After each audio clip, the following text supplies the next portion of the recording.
E aqui está se de facto o homem e a mulher são semelhantes e diferentes. Bem, eu aqui não vou expandir muito sobre as nossas diferenças biológicas, porque todos nós já as conhecemos e não falta elemento que nos esclarece caso tenhamos dúvida, não é, sobre aquilo que nos diferencia. E como eu dizia há pouco, nós temos atualmente uma certa dificuldade, provavelmente porque vivemos numa época que tende para o separativismo e para a fragmentação de tudo aquilo que pode constituir a referência pela sua diferença e pela sua particularidade. Mas a solução também não está no uniforme ou naquilo que é sexuado. Toda a natureza é sexuado, todo. Desde, se estudarmos a cosmogonia antiga, os antigos até diziam que os sistemas, que eles chamavam os Ponteleia, que são centros neutros de energia no universo, são fecundados por espermatozoides cósmicos, são os cometas. E isso nos recorda, na mesma dimensão do macro, do microcosmos, que todo funciona dentro dos mesmos princípios. Ou seja, há diferença, sim, mas essa diferença não significa que nos afasta uns dos outros, pelo contrário. Para que exista atração, tem que haver diferença. Aqueles que estão e vivem na mutualidade, em geral, coabitam, mas não se atraem. A atração nasce do facto de existir essas duas polaridades, que são recordadas em todas as tradições, seja ele na China, através do Yin e do Yang, do Raja, do Tamas, etc, etc. Ou seja, sempre vamos ver que existe uma manifestação que assuma uma polaridade em cada um dos sexos, tanto a nível cerebral, e vamos ver que não só, porque o cérebro é o último receptor dos mecanismos psíquico e mental, ou seja, é no fundo aquele que permite acionar a expressão da mente humana e das suas necessidades psíquicas, utilizando o corpo para poder manifestar-se. São do cérebro esse instrumento que permite fazer a ponta entre esta dimensão subjetiva e a dimensão objetiva da vida. Diz que a mulher está mais desenvolvida na área do seu hemisfério direito, que tende mais a expressar-se através da subjetividade, da intuição, da emotividade também. E eu diria que a mulher é igual a um verbo que é a concepção, ou seja, é aquela que permite que as coisas entrem no campo da manifestação através da energia de vida. E vamos ver que o homem, por outro lado, está relacionado com o hemisfério esquerdo do nosso cérebro e vai expressar-se através de elementos que são mais racionais, a objetividade, a construção, quando que a mulher é a concepção, o homem é a construção, ou seja, muito mais capacidade de planificar, de organizar para a eficácia, não é, dos próprios resultados e a uma melhor capacidade de autonomia. Essa autonomia no homem tem muito a ver com a sua tendência para expandir o próprio territórios da conquista, enquanto que a mulher é muito mais conservadora e tende mais a conservar os elementos que pode fixar toda a expressão desta vida que foi despertada.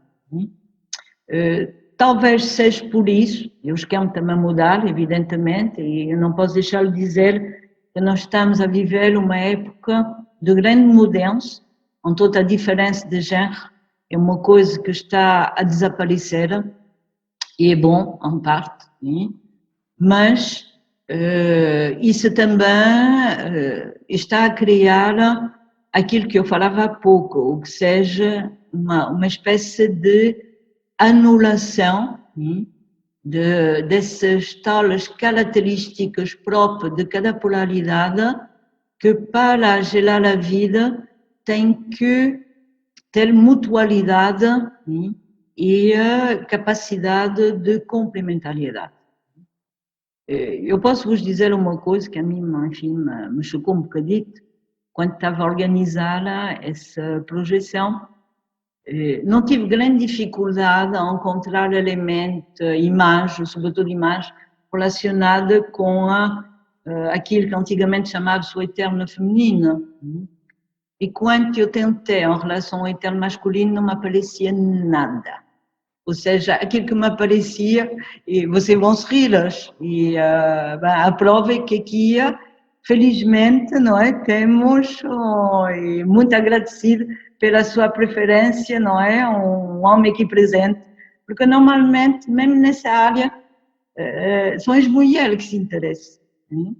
E eu acho que é um trabalho que vamos ter que fazer, talvez nós mulheres temos uma missão a cumprir nesse sentido, porque quando eu tentava encontrar algo sobre o eterno masculino, só me parecia marca de perfume. O que eu achei esquisito? Eu até comentei aqui com o José, não é? Meu marido, como que é isto? O eterno masculino é só perfume? Né? E seria mais coisas de mulher há algum tempo atrás. Como que isso é possível? É porque, de facto, a sociedade está a mudar. Durante muito tempo, havia aquele estereotipo que o homem, para ser homem, não podia chorar, não podia expressar sentimento, não podia ter alguma vaidade física. Entre muitos povos antigos, o homem caracterizava-se por cheirar, não é, o estume de cavalo, o suor das batalhas, e não havia tempo, a não ser um período dito atrás de decadência, não é, usar de uma higiene física. Nós, felizmente, hoje as coisas mudadas, é para se rir, porque as coisas não são em si. Eu acho que a nossa relação com a imagem não interfere com aquilo que é mais profundo e mais interna. Da mesma maneira que nós, mulheres, podemos, por vezes, a falta dessa tal masculinidade mais eminente na sociedade, assumir função que nos custa mais, são um pouco fora daquilo que é mais a nossa raio pessoal,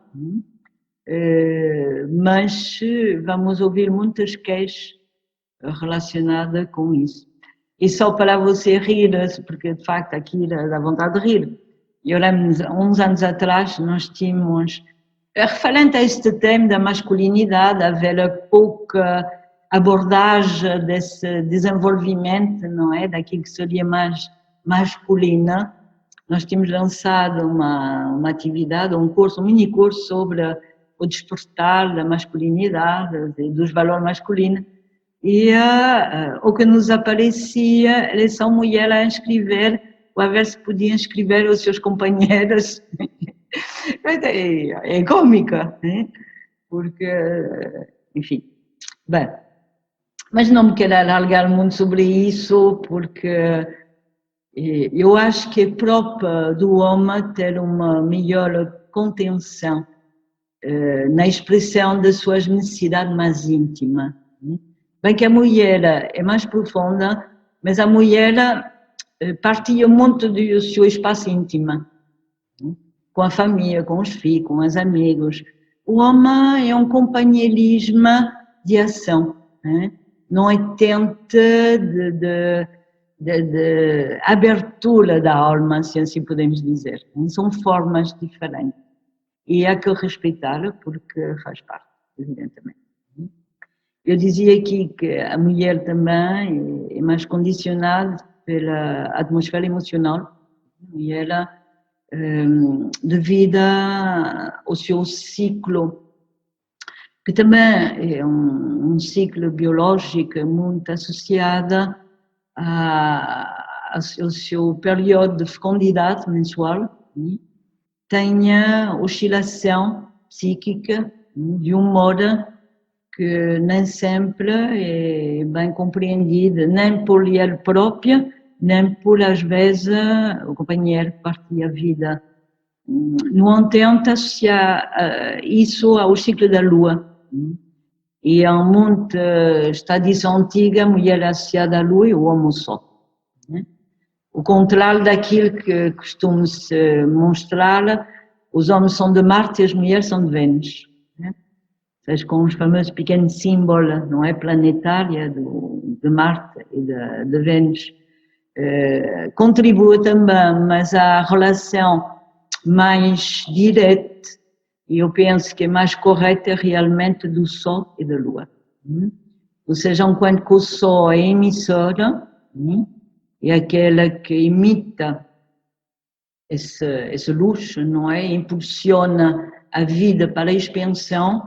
A mulher é um pouco como a luz, que é receptora da luz e a transforma, atenuando todos os prejuízos de excesso em forma de desenvolvimento de todas aquilo que são as espécies do bio, ou seja, todos os elementos ligados à fecundidade, à fertilidade, são associados à própria lua. De mesmo que a concepção da mulher também é acompanhada pelos números de lua, não é? Que faz parte do período da sua concepção. E aqui temos uma imagem que se refere a esses dois hemisférios, o esquerdo e o direito, com algum atributo que caracteriza. Não há também que tomar isso no seu aspecto mais radical, no sentido que tudo isso constitua um processo de diferenciação necessária para que no futuro ele possa ser interiorizado. Ou seja, presume-se que vamos a caminho de uma sociedade andrógina. E com isso quer dizer que seja um processo que vai demorar, mas que tenha por pretensão de ligar novamente essas duas partes, reconciliando aquilo que constitua a unidade da origem. Ou seja, é um caminho de retorno.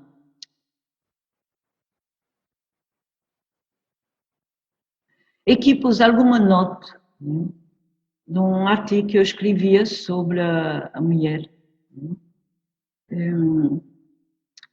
Há muitos elementos que podem eventualmente ter um toque em si um pouco mais poética, porque às vezes é a minha forma de escrever, mas debrucei muitas vezes sobre aquilo que é esse eterno feminino ou eterno masculino, né?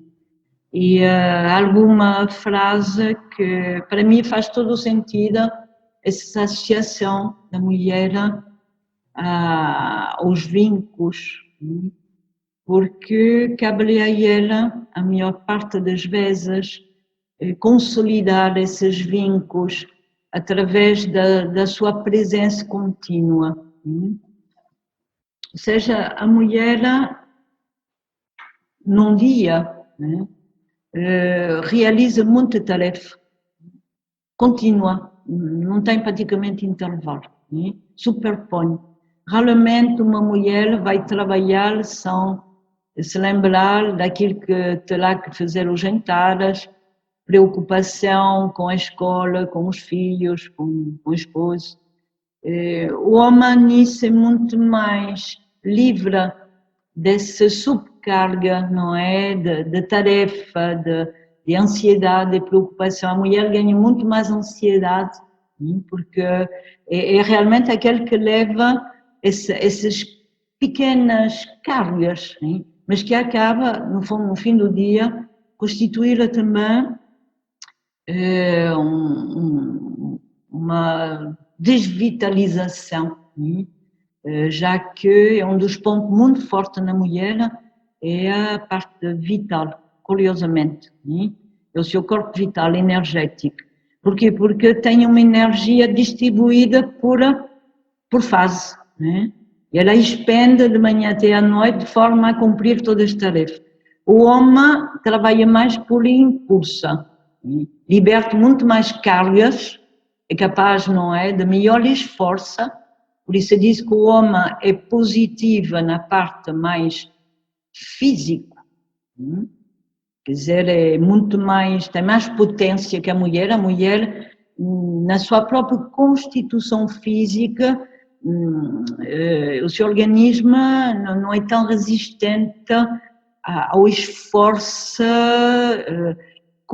que exige alguma potência ou quase violência. Enquanto que, do ponto de vista energético, o homem é mais passivo e a mulher é mais ativa. O homem cansa-se mais rapidamente. O homem vem do trabalho, está exausto. A mulher vem do trabalho e continua, não é? Porque o trabalho não para. O melhor dito, ele não pode parar. É um ponto contínuo, não é? É aquele que tapa todos os buraquitos que faz falta. E isso é quantas vezes há um assunto de discórdia também nos casais, que nem sempre percebe bem que há metabolismo e trabalho de forma diferente, e que há ponto de descarga também diferente. Enquanto que para a mulher a sua descargas, mas a verdadeira descarga é de natureza psíquica, o carinho, a comunicação, sobretudo se ele é escutado, mesmo se o homem às vezes farta-se, não é, das memórias, das queixinhas, e ele precisa esvaziar-se. O homem já é diferente, gosta mais de ser exaltado, lisonjeado, propicia outro tipo, não é, de necessidade, por vezes, não é, de se estimular. Nós estudamos muito os estímulos corporais, há muito tratados, não vou vos recomendar porque há muito, Kama Sutras e outro, não é, que tem a ver com as carícias físicas, que tem mais a ver com a nossa sexualidade, a forma como podemos relaxá-las, são carícias que necessitamos também, evidentemente, mas esquecemos das carícias psíquicas, que são fundamentais, e há um vazio tremendo neste campo. E vamos ver que o problema maior, mas maior de todo, está exatamente nessas carícias psíquicas que, por ignorância mútua, não desenvolvemos e que vão proporcionar muitas separação e a frustração no que diz respeito à possibilidade de uma relação duradoura. Pronto, aqui são características um pouco mais intuitivas, não é? Que eu coloquei aqui. Espero que vos agradável, mas para mim tem a ver com o eterno feminino, então estou ligada ao estudo deste tema. Em relação ao homem, pois é aquilo que falava, não é? É a direção e essa necessidade de afirmá-la, enquanto que a mulher naturalmente se anula, para dar espaço aos outros, que é a sua natureza em si. Se não são os filhos, são todas aquelas que é a mãe, é a tia, é a família, para não dizer por vezes alargada ao campo da sociedade, do apoio social. Muitas mulheres se realizam no trabalho social, que é a sua área social, educação, das áreas onde ela está realmente mais bem enquadrada. Não quer dizer que não possa haver mulher na liderança, há na política, na liderança, mas já são um caso mais excepcional. Ou seja, eu direi que é um papel que a mulher vai ter que desenvolver cada vez mais e que será uma conquista interna de estabilidade que ela necessita, em parte, também desenvolver. Mas, de qualquer forma, aqui podemos ver, não é, alguns fatores que nos diferenciam, em geral. O homem é muito mais vinculado à expansão. Mesmo na espécie animal, é o macho que marca o território. Ou seja, ele é que vinca o território e marca o território. A fêmea é aquele que preserva o território. Por isso são terríveis. São muito mais agressivos que os machos naquilo que é a proteção daquilo que é seu. Isso é em si. E de facto a mulher tem muito também esta função de defender o território. O homem, mesmo na área da educação dos filhos, tem um papel fundamental na emancipação da criança.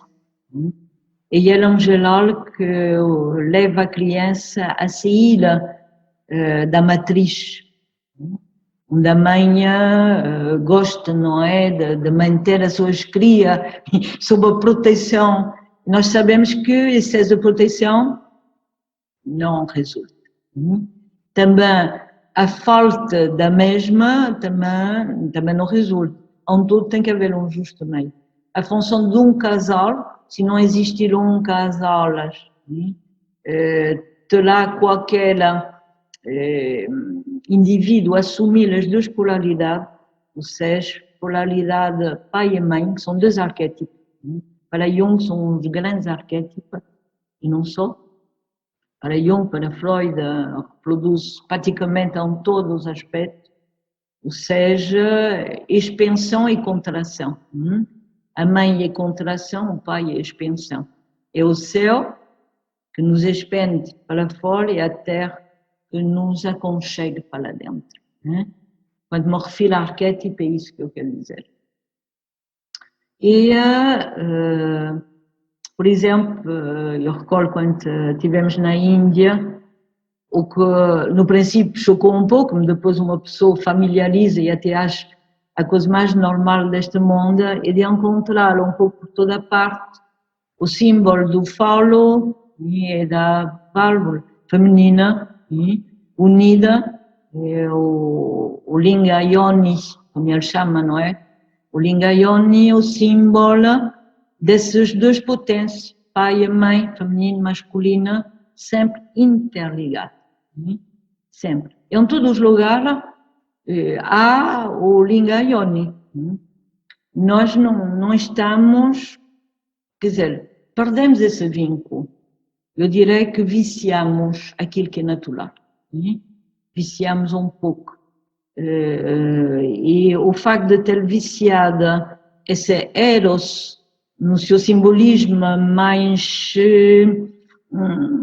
genuína, que é a força vital geradora, não é, da vida, em contacto com a substância, nos levou a elaborar, por vezes, circuitos muito, muito sujos, pouco credível e, enfim, com um outro significado que não são, ao meu ver, tão claros.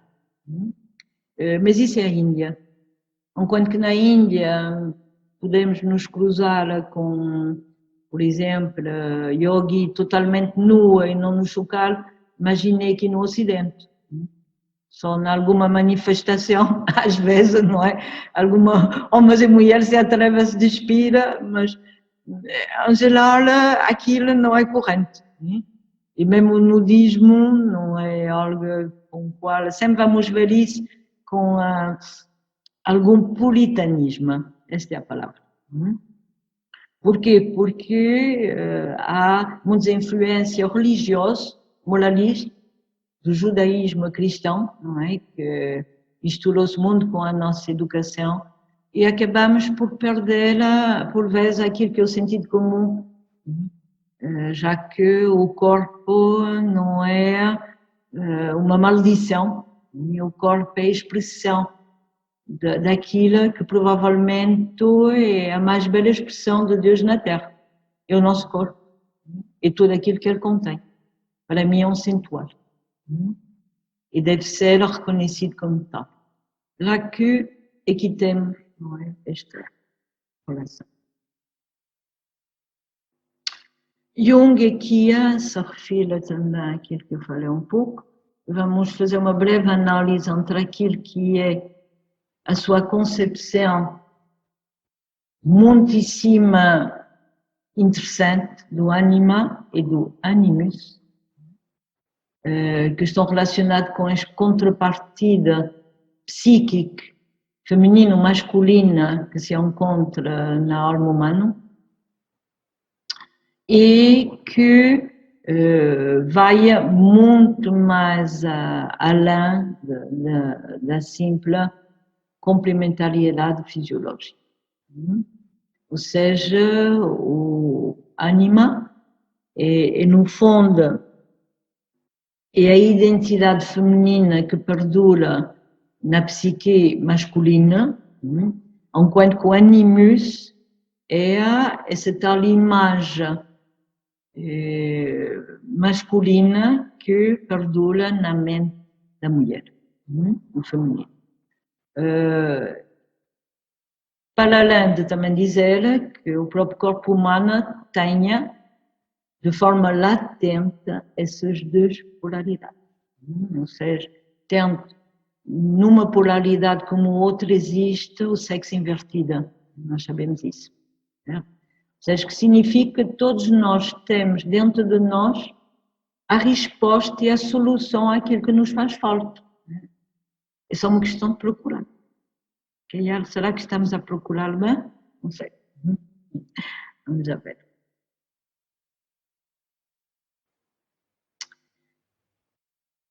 Esse animus, que aqui é traduzida como a personificação do masculino no inconsciente feminino, e na mulher, evidentemente, não é? Teremos esta relação.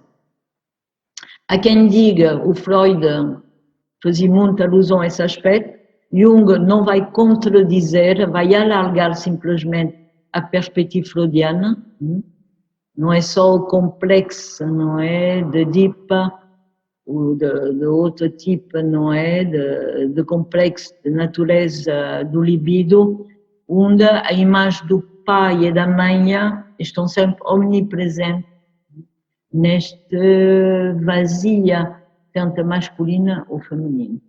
É um pouco como um ideal, mas esse ideal é mais uma contrapartida faltante a essa unidade.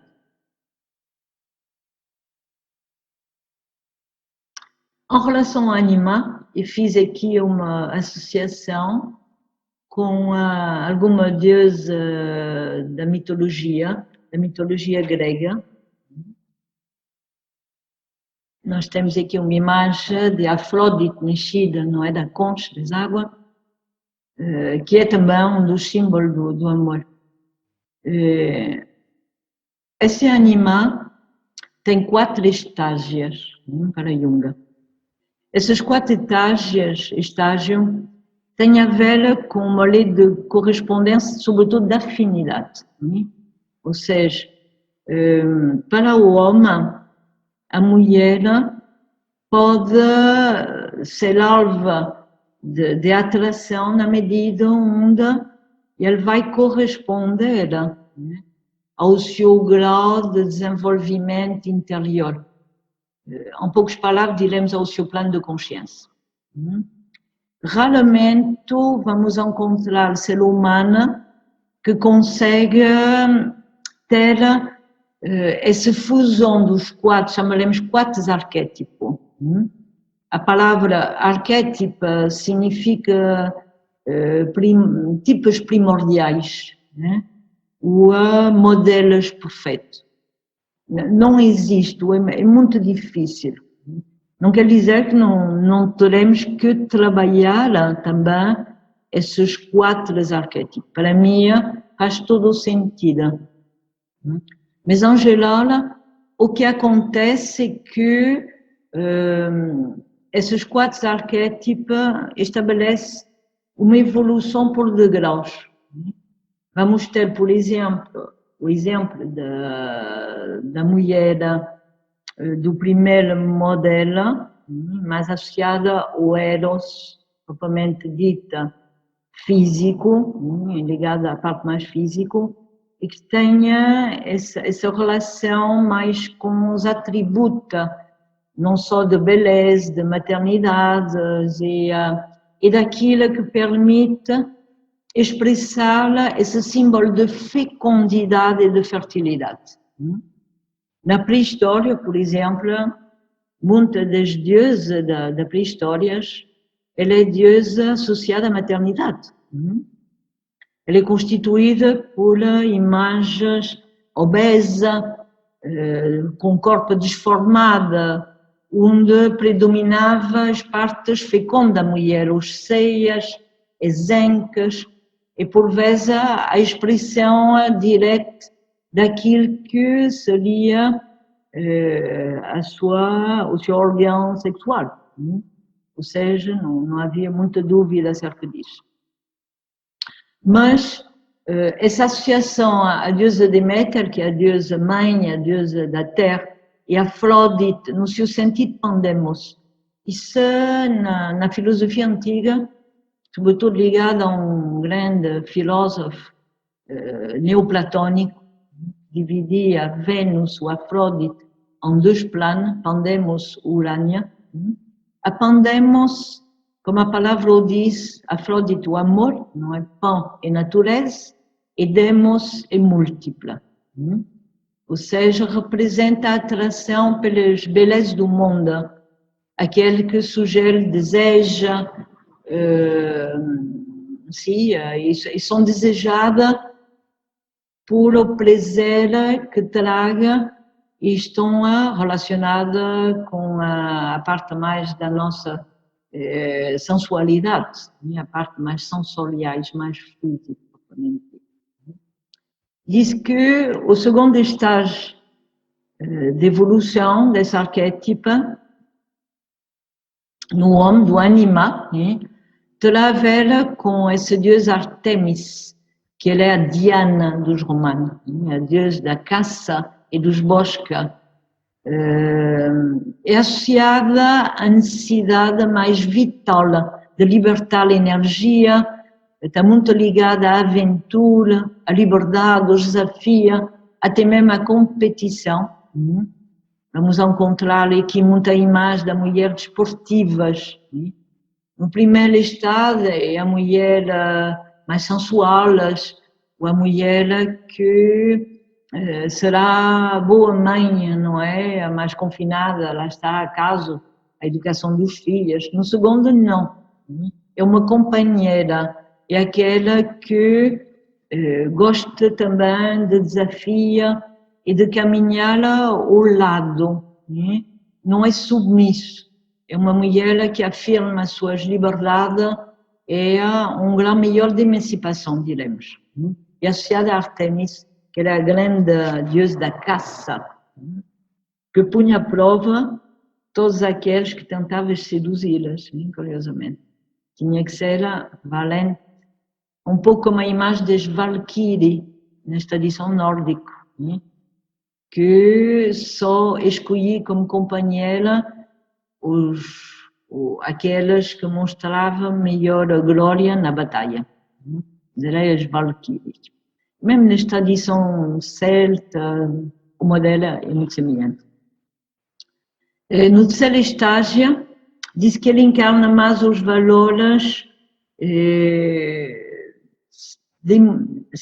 desenvolvimento do sentimento, por isso é ligado à educação cultiva, através das artes também, e é associada a duas divindades que eu pus em conjunto, porque a deusa Atena é a deusa da sabedoria e do conhecimento, mas na Grécia também ele é a deusa dos ofícios, do cultivo. Hestia, ela é associada àquele que guarda o fogo do lar. E o símbolo do fogo significa aquele que permite que haja inspiração e crescimento na base, não é, dessa expansão da luz interior.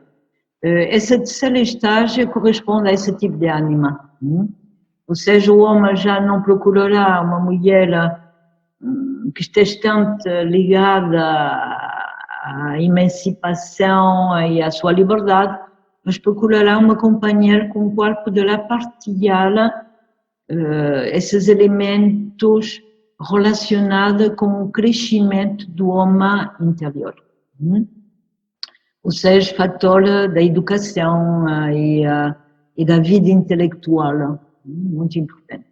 E no último, corresponde a esse último modelo, um arquétipo final, que tem a ver com essa dimensão mais espiritual, que é da Afrodite, Urânia, que tem a ver e que Urânia significa celeste, ou seja, o amor celeste, é o amor que pode unir, por exemplo, aqui em Coimbra, não é? Temos um exemplo interessante na nossa história, através da imagem de Santa Clara. Santa Clara foi, como todos nós sabemos, não é, monja franciscana. E ela, na sua juventude, foi a namorada de Francisco, se tornou depois São Francisco. No entanto, Francisco tinha essa aspiração espiritual e Clara não quis deixar de partilhar as suas afinidades espirituais e tornou-se também, tornou o hábito das Clarices e tornou-se a alma gêmea, verdadeiramente, de São Francisco. Há muitos exemplos, tanto outra é São João da Cruz, por exemplo, com a Teresa d'Ávila, também eles eram irmãos espirituais, e que diremos que é mais uma busca que vem no sentido de uma total fusão entre a alma e o espírito, neste caso associada às duas potências. A alma será o aspecto passivo feminino, que na Índia assume o nome da Sakti, e o espírito assumirá a função masculina, que é, no fundo, o princípio de luz e de impulso. No Oriente há muitos tratados relacionados com esse busco, conjugação chamaremos do amor transcendental, e que, enfim, não é sempre bem entendida, é dos yoga mais profunda que a Índia tem, que é o yoga tântrico, e que é muito pouco conhecida, e às vezes de tal maneira mal conhecida que é mal utilizado no sentido oposto àquilo que é o seu verdadeiro propósito. Mas, de qualquer forma, aqui temos alguma referência. Ou seja, quando as pessoas procuram companhia, neste caso o homem procura uma companheira, vai estar mais sensível ao tipo de aspiração que essa companheira pode também partilhar enquanto esse modelo, não é, que ela procura dentro de si. Caso contrário, se há engano, pode dar muito conflito. Imaginamos um homem que tenha mais aspiração para essas artes da vida, para o cultivo, para um interesse intelectual, cria uma relação com um elemento feminino que esteja mais do primeiro patamar, que é mais sensual, que gosta de sair, que é mais vaidosa, que é mais ligada a essa aparência também da beleza externa, pois como poderão ver, nem sempre vai dar certo. Né? E não irá dar certo simplesmente, não quer dizer que não se atraia. Pode haver atração, porque o físico pode, não entende, não equivocar-se no início, mas em continuidade há muito pouca possibilidade de ter continuidade. Em relação ao animus, ou seja, que é a correspondência masculina na mulher, também temos 4 atributos, mas associados a 4 divindades. Esta relação é o seguinte: no primeiro estágio, vamos encontrar os atributos de força físico, segurança, construção, o trabalho, né? O que se procura aqui é um bom companheiro que seja estável, que pode dar segurança à casa, protetora também, no sentido de proteção, e trabalhadora. É ligada a um deus grego que é Hephaistos. Os romanos chamavam Vulcanos, que é o deus da forja.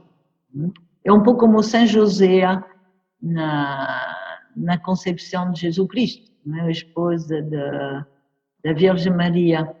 É o construtor, aquele que vai construir as bases da casa. E também pode ser, evidentemente, o homem que se vangloria mais dos seus atributos físicos, e pronto. No segundo estágio, temos uma correspondência que também está ligada à parte vital, os desafios, a aventura, a conquista, uma pessoa empreendedora, a natureza do empresárias, que vai à conquista de novas coisas, do sucesso, e que tenha essa capacidade de liberdade e emancipação. Ou seja, isso também corresponde a um segundo padrão. No terceiro estágio, tem mais a ver com esse papel de orientadora, o preservador dos valores, não só da família, ligada à educação, ao compromisso, à responsabilidade, e associada a uma divindade que às vezes é o rei dos deuses, ele é no fundo o homem da lei, ou seja, é muito ligada aos valores morais, os atributos também que nos ligam àquilo que é alvo de respetos e de autoridade, que tem muito a ver com esse campo. Eu quase direi que também pode ser a imagem do política, que assume responsabilidade e liderança. E por fim, o último estágio é a correspondência mesma, não é? A transcendência desta alma que busca a transferência dessa potência interna, eu chamaria do poder interno, através de um Deus que é bem conhecido na filosofia grega como o Deus da transmutação, que é Hermès, ou aquele que permite a ligação entre os vários planos da realidade. Esses 4 atributos que poderemos ver diferem e que podemos associar à imagem primeiro do amento, o segundo será do irmão, o terceiro pode reunir, evidentemente, essa imagem não é do pai, né? E por último, diremos que é a imagem do mestre, ou do conselheiro. Na mulher é a mesma coisa. Né? Para o homem, o primeiro modelo é a imagem da mente, né? Da mente, da esposa. O segundo corresponde também à irmã, a companheira de caminho. O terceiro irá corresponder também a esta, mas no sentido das esposas como parte também dessa expressão da autoridade e dessa responsabilidade do cultivo e da cultura e da educação. Eu diria que é mais a imagem da educadora. E por último, essa última imagem é associada à ideia também de mestre. Ou seja, no fundo são os 4 arquétipos, se podemos